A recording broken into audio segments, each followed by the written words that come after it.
Sunday মানেই special কিছু, তাই আজকে আমার মেনুতে আছে বাসন্তী পোলাও, মানে হচ্ছে মিষ্টি পোলাও, আর আছে চিকেন কষা। হ্যালো এভরিওয়ান, সবাই কেমন আছেন? আশা করি সবাই ভালো আছেন, আমিও বেশ ভালো আছি। আর আজকে হচ্ছে সানডে, আর সানডে মানে স্পেশাল কিছু না হলে কি ভালো লাগে? তাই আজকে আমি ভালো একটা রেসিপি ভাবলাম যে সবসময় তো ফ্রাইড রাইস চিলি চিকেন খাওয়া হয় বা ভাত মাংস খাওয়া হয়, আজকে কিছু অন্য স্পেশাল কিছু না বানানো যায়। তো আমি আজকে বানিয়ে ফেলেছি বাসন্তী পোলাও। হ্যাঁ, বাসন্তী পোলাও দু রকমের হয়, একটা হচ্ছে জাফরান মশলা দিয়ে যেটা হয় ঘি টি দিয়ে, আর আমি এটা বানিয়েছি হেলদি বানিয়েছি, তাই আমি এটা উইদাউট ঘি আর উইদাউট জাফরান, মানে গরম মশলার গুঁড়ো ছাড়া আমি গোটা গরম মশলা দিয়েছি।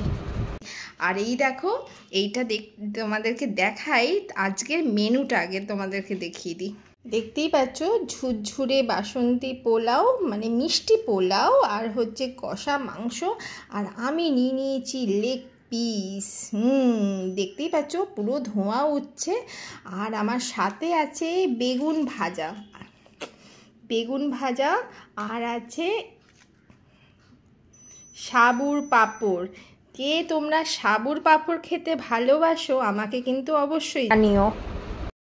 আজকের খাওয়াটা না জাস্ট জমে গেছে, বিশ্বাস করো।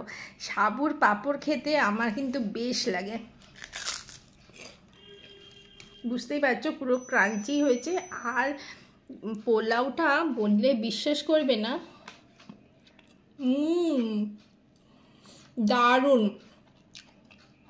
তোমরা যারা ঘি খেতে ভালোবাসো তারা কিন্তু ঘি দিয়ে অবশ্যই রান্না করতে পারো, বাট আমি কিন্তু দেখতেই পাচ্ছ ঘি একদম দিইনি, কারণ ঘি শরীর সবার তো আর হেলথের জন্য না। আর তাই আমার যদি মাঝে মাঝে যদি ঘি দিয়ে খেতে ভালোবাসে আমি ওপর থেকেই একটুখানি ছড়িয়ে দিই, তাহলে কিন্তু স্মেলটাও কিন্তু দারুণ আসে। কিন্তু আপাতত আজকে আমি ঘি দিইনি, আর কিন্তু বেশ লাগছে দেখতে, আর খাবারটাও কিন্তু দারুণ। আর তোমরা অনেকেই বলেছিলে দিদি একটুখানি বাসমতি পোলাও যদি রান্না করে দেখাতে পারো তাহলে খুব ভালো হয়, তাই আমি আজকে রান্না করে তোমাদেরকে দেখিয়ে দিলাম বাসমতি পোলাও। এবার তোমরা অনেকেই বলো যে দিদি ঝরঝরে হয় না, ঝরঝরে কি করে হবে? তোমরা যদি 1 কাপ বাসমতি চাল নাও, আর যদি 3 কাপ বা 4 কাপ জল নাও, তাহলে তো এটা ফেনা ফেনা হয়ে যাবে, তাই না? তো গ্যাসটা যদি জোরে করে দাও তাহলে কি করে হবে? তাই যতটা বাসমতি চাল নেবে তার ঠিক ডবল তোমরা জল নেবে, মানে ওই সব সময় তুমি 1 কাপ যদি চাল নাও বা গোবিন্দভোগ চাল নাও, তাহলে 1 কাপ গোবিন্দভোগ চালে 2 কাপ জল নিতে হবে। তার থেকে বেশি নিলে কিন্তু ভাত কিন্তু গলে পাক হয়ে যাবে, আর খেতেও কিন্তু মজা লাগবে না।